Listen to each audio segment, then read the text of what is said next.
Morena, tēnā koe kutu.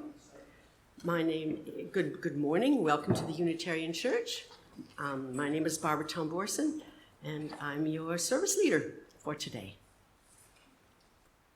Today's service is about the end of life choice review that is coming up this year and actually starting this month.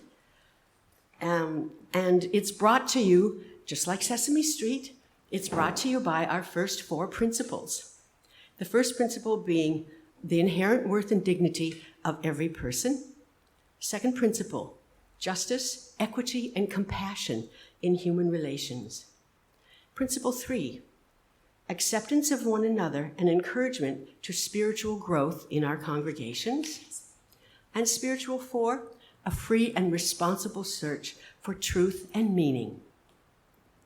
Our opening words are from Khalil Gibran. If you would indeed behold the spirit of death, open your heart wide unto the body of life. For life and death are one, even as the river and the sea are one. Our chalice lighting words are from, Anton, would you please light the chalice for this? Our chalice lighting words are from Paul Spreke. We light this chalice in memory of the courage of those who have struggled for freedom and the persistence of those who've struggled for justice. I now quote freedom hero Nelson Mandela, "For to be free is not merely to cast off one's chains, but to live in a way that respects and enhances the freedom of others." Would you please, in your hymnals, turn to our covenant, and we'll read it together. Or it's up there. Love is the doctrine of this church. The quest for truth is its sacrament, and service is its prayer. To dwell together in peace, to seek knowledge in freedom, to serve humankind in fellowship, the hand of all souls shall grow in harmony. Thus do we covenant with each other and with our God.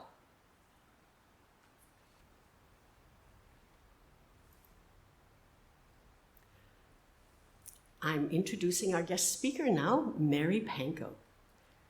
And it's a great honor and immense privilege for me to do this. I've only known Mary less than a week, and she has expanded my life already. Okay, she is the immediate past president of the End of Life Choice Society, and she's been involved with them for about 10 years. She became involved when 2 of her friends were suffering painful, fatal conditions, and they wanted the legal right to control their deaths. Her commitment to the convictions of these friends manifests her compassion and love for them. Please welcome Mary Panko. Morena, thank you so much for inviting me here today. I feel really privileged to talk with you. I think there'll be some PowerPoints. I should say my first is an apology to Barbara, because we've had our discussions this week, and she said, what you really need to do is tell folk why you got involved. And I said, no. And everybody I've spoken to this morning has asked me that very question. So clearly I got that completely wrong. In fact, there were 3 friends of mine in one year, and 2 of them were Jewish, which is interesting. And it was only after they'd passed that I spent time finding out what was the current situation in New Zealand and what perhaps people thought about it. Do you think we could have the slides? That'd be great. So what I wanted to do today was just very briefly bring you up to date with where the law is at, where the Ministry of Health is currently at. Lovely, thank you. And also recognising that there could well be people here today who disagree with us entirely. And that is why it's called choice. And it's why it must be a choice rather than some sort of diabolical instruction. So I say the first 2 years because it's actually the Act was passed in 2019, or the bill turned into an Act. I discovered all this as it went through Parliament. And then there was, as you may remember, a referendum, which happened a year later. And then there was a year while they worked out the details and the training and the procedures. So it didn't come into effect until November the 7th, 2021. Yeah, that's right. So it's been around for just over, almost 3 years, in fact. So if we could move on. This is the background to the legislation. Again, you may all know this, but it's worth remembering that all of these criteria are essential. You can't just have one of them, that's got me ticked off sort of thing. If you could go through that list, I'll talk about it. You've got to be 18. So that's the law. That nobody seems to have any objection to that. You have to be a resident of New Zealand or a citizen.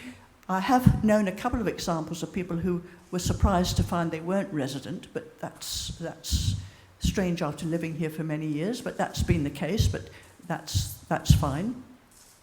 And this is a key point. So on top of those two, you also have to be suffering from a terminal illness, which is going to end your life in 6 months. And that's one of the issues I'd like to come back to, the timing. You've got to be on a path that's irrevocably leading you towards death within that time. And it also not just dying, if we can put it like that, if just dying is the right thing to say, but also that you are physically and emotionally suffering dreadfully. And it's, as I talked to somebody this morning, my friend who tried to import a drug to end her life and didn't succeed, the customs did their job, I truly don't think she'd actually have taken assisted dying at the end of the day. I think she'd have applied for it, but she loved life. In fact, all my friends seem to enjoy themselves, and which I think is great. And if they have the opportunity, this is something I'd like to say to people who maybe are not very keen on this idea, such a weight drops off your shoulders because you go, well, okay, I can survive another day.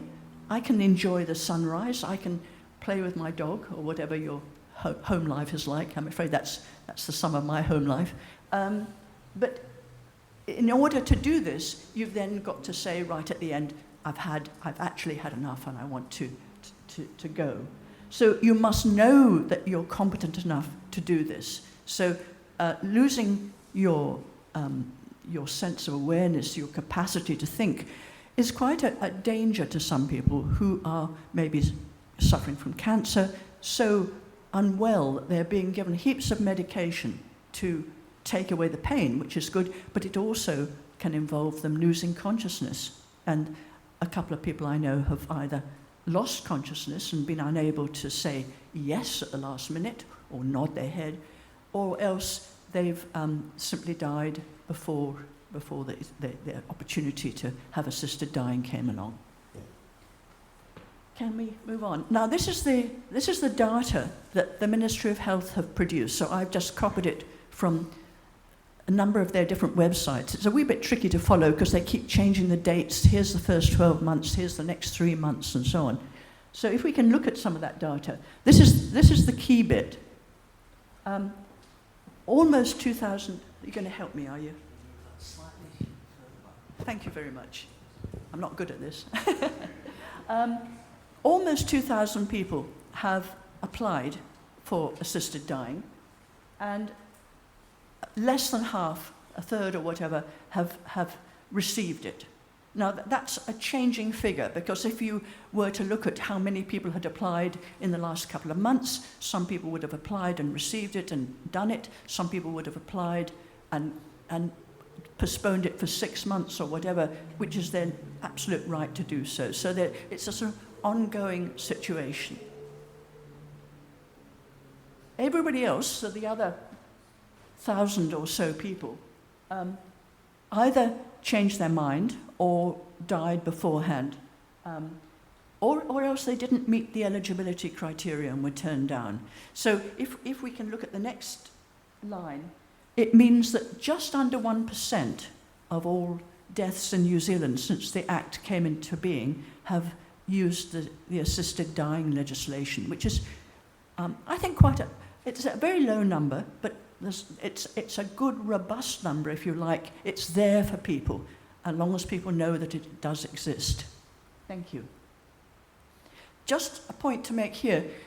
Part of the legislation, and there's many, many pages of it, and we're not going to go through all that, is that a doctor, once they've realized and diagnosed, or you've had a diagnosis of terminal illness, may not say to you anything about assisted dying. They can tell you alternatives for medication. They can tell you alternatives for surgery. They can talk about the hospice movement. But they must not use the term or anything to do with assisted dying. If that happens, the doctor would be immediately held up for breaking the law, in fact. Thank you, yes. Let's have a look. Most of the people who took this route were like, and I look around this room, were basically like us. White, I dare say middle class, and many of them were educated. So it is quite something that people of our category, if you like, are more interested in, perhaps. Roughly half and half male-female, and most of them were receiving some form of palliative care. That's quite an important point, because there were a lot of issues before and saying, if only there was better palliative care, people wouldn't need this. And the argument that we made was that palliative care goes hand in hand with your choice. And if a hospice gives you the opportunity to receive their kind attention, then this should be an additional option, and isn't always, but never mind. Let's go on. Cancer. Cancer tends to be the ailment. There are others, and there have been others, but it's almost the most straightforward for a doctor to be able to say, you've got brain cancer, lung cancer, whatever, and they know roughly how long that's going to take. It is pretty rough, and to give a 6 months timeline is extremely difficult, as a matter of fact. Now, Barbara again told me I shouldn't put this up, it's got too many details on, so, I went ahead just the same. This is why people got turned down. Sorry, I have to keep turning around to look at this, I hadn't realised that. The problem, if you're not a citizen, that's fine. We're not running a sort of death tourism, so that's no argument there. 18 or over, that's fine. Unbearable suffering. Now, this is quite a high number. It means that the doctor who assessed them, or the second doctor, there's two assessments, or two separate individuals do the assessing, they felt that the person wasn't really suffering, which is interesting. Oh, it's gone. Sorry. Can we just go back? That their decline, their death was not imminent, and perhaps they were going to be expected to have quite a time of ability to go on surviving, and it wasn't going to happen in the next 6 months. It's funny that there was a research project, I'm sorry I can't quote it, done in the UK, that the better a doctor knew a patient, the longer they tended to give them as a timeline. So it is a fairly arbitrary issue. Thank you. So these are the difficulties. Now, there are quite a few, and I'm only going to pick out 2 or 3. Can we? Yeah. This is the one I mentioned about the doctor. And it's quite fascinating because we would like the doctor to be able to list it amongst the options, because previously the law said the doctor has to list all the options that are available. And there are people who think, if the doctor hasn't said it, well, it can't be, obviously it's not for me, because they would have told me otherwise. That's one issue. The other is a sort of a cultural issue. You don't want to raise it. It's not appropriate for you to suggest a treatment or death. And the other one that amazes me, my neighbour the other day said, "Oh, you know, my uncle is dying." And I said, "You know, assisted dying." And she said, "Oh, yes, but of course it's not legal in New Zealand." And I thought, so I think it's something a doctor should be able to mention. If they have a personal and conviction against it, that is fine. And they could then turn around and say, "And there's assisted dying, but I really don't recommend it for you," or "It's not something I approve of," or whatever they want to say. But not to be able to mention it at all, I think is quite damaging. If we could look at this is the 6-month rule. I think I've said to you that the problem here is that 6 months, unless you've got cancer, is quite a hard thing to predict. So we would like to see it either extended to 12 months, which is slightly easier to predict, or to say that the person themselves is in such a situation, a physical deterioration, perhaps suffering from a neurological disease where they're unable to breathe without a respirator, unable to take care of any of their bodily functions. They're lying in a bed or unable to move very much from their bed, and they know that death is inevitable, but they don't want to go on existing like this. So we would like to see that changed. What else have we got? Is there anything else? Oh, yeah.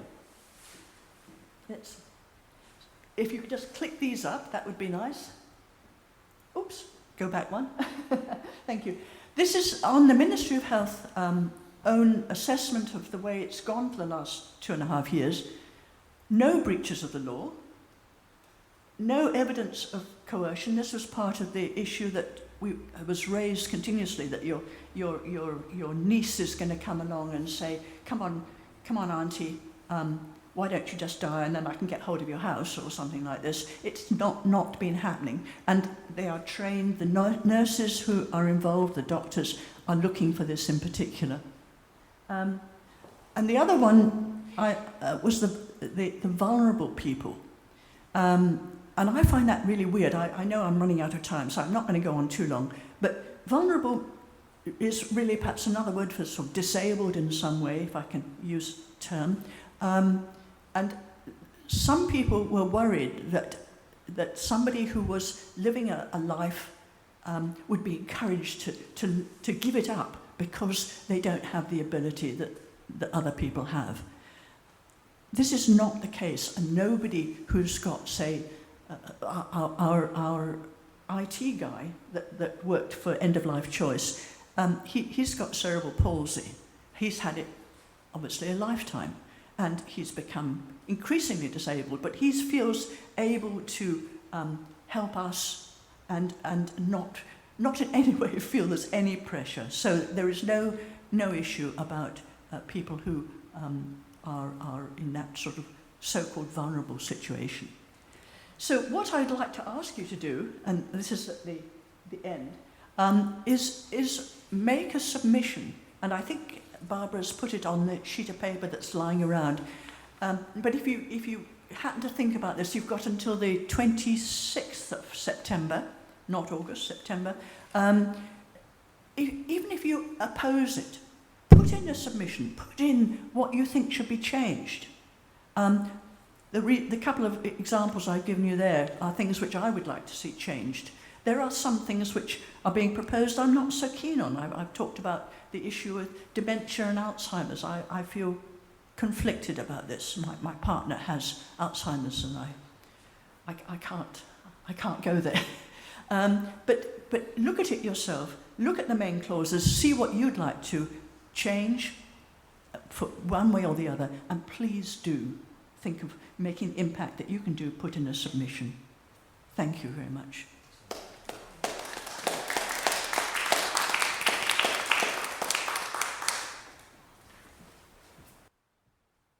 Well, I'm going to present essentially the Unitarian background and on this issue. So on the 1st of July, 1988, the Unitarian Universalist Association, at their general meeting, they adopted the following resolution, which is, be it finally resolved that Unitarian Universalists, acting through their congregations, inform and petition legislators to support legislation that will create legal protection for the right to die with dignity, in accordance with one's own choice. Okay, how far-sighted were those UUs? 1988, they were already onto it. Never mind, it's taken New Zealand 33 years to start catching up on it. And as you've heard, the End of Life Choice Act came into effect in 2021. It's up for review, technically at the end of this year, but the Ministry of Health is starting the review now, as you heard from Mary. But I want us to consider the Unitarian values behind supporting the choice for medically assisted death. They're in our first 4 principles, which are Principle 1, the inherent worth and dignity of every person. You've already heard this, but I think it's worth repeating. Justice, equity, and compassion in human relations. Acceptance of one another and encouragement to spiritual growth in our congregations. And 4, a free and responsible search for truth and meaning. Now, the word dignity is in our first principle, and of course it relates to one's own euthanasia, and the common term for euthanasia, death with dignity. That's the one we're hearing a lot these days. As an example, my previous neighbor has been in the dementia ward at my retirement village for almost 3 years. After about 6 months of being there, he told his wife that he wanted to die then. He knew what was coming and dreaded it. Currently, because his brain can no longer send messages to his muscles, he cannot sit up, so he's strapped up in a chair for most of the day. His flaccid muscles make it impossible for someone to carry him, so he's taken to the shower by a machine that's like a small crane. It is quite a production to see. He has worn a catheter for over 2 years, and because of it, has had multiple urinary tract infections. He can't open his mouth for someone to feed him, and for drinking water from a straw. He drools, his nose runs most of the day. Where is the dignity in such an existence? Principles 3 and 4 relate to the spiritual and meaningful aspects in contemplating death, especially one's own death. I read stories describing the thoughts and events of some who choose when and how to end their lives. It was a spiritual experience in understanding their spiritual relationship to life through contemplating their own suffering and the end of it. Principle 4 has a related philosophical dimension. The experience of searching for truth and meaning in contemplating their death brought them to seeing a broader truth to death in life and a new understanding of life's meaning. Principle 2 has the word compassion, which I think is the most relevant reason for expanding our End-of-Life Choice Act. 10 years ago, I knew a man, this is rather emotional for me. I knew a man who threw himself off a 6-story building because of suffering for so many years from chronic back pain. Elderly and failing health and abilities sometimes resort to voluntary stopping eating and drinking. It's in the literature, it's called VSED, voluntary stopping, eating, and drinking to end their lives.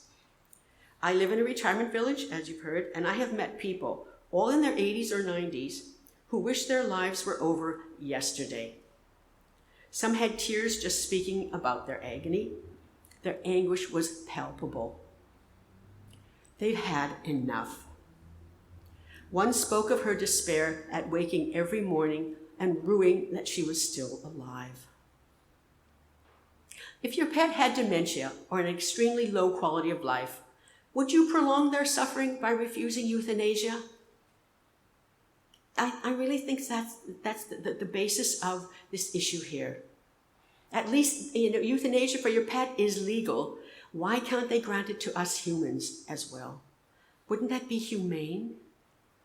As Unitarians, we have the chance to act on our principle of compassion in human relations by asking our government to expand the criteria for choosing medically assisted death. The information on making a submission is on the paper on your seat. Please act with your heart and make a submission on the review of End of Choice Life Act. You never know from those you know right now who might benefit, and thank you for your compassion. Could even be yourself someday, you just don't know. To end, I borrow a couple of slogans from the pro-choice movement. First one is, keep your laws off my body. The second one is, all we are saying is give us the choice. Anton, would you mind extinguishing the chalice? Thank you. Would you please share with me our words for extinguishing the chalice? We extinguish this candle, but not the light of truth, the warmth of community, or the fire of commitment. These we carry in our hearts until we are together again. Okay, our closing words are from Bishop Tutu. I want to preface this by saying it was really interesting for me to research this because all of his life he was adamantly opposed to medically assisted dying until he got cancer at the age of 80-something. And a year after experiencing cancer, he wasn't even at the point of the 6-month time frame you've heard today, okay? He had changed his mind. Okay, he was happy to recognize it needs to be a choice. He did not choose it, but he was happy to recognize it should be a choice. So, closing words are from him. In refusing dying people the right to die with dignity, we fail to demonstrate the compassion that lies at the heart of human values.